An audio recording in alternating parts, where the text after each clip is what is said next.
Že cali život obrazovanje so svojim dielom potvrdil Vladimír Kirdabol-Horves, ktorý hođu u 8. deceniji Nješka na Filozofskim fakultetu odbranjal doktorsku disertaciju.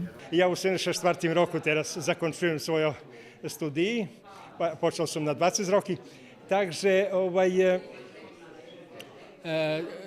na tým som odseku za rusinistiku a znaše hto kostelni pri Rusnacoch, a i bez ohľadu na to normalno žime mnje jak i šitskih Rusnacoh, holjem intelektualcoh, kostelnikovo djelo bar za njima.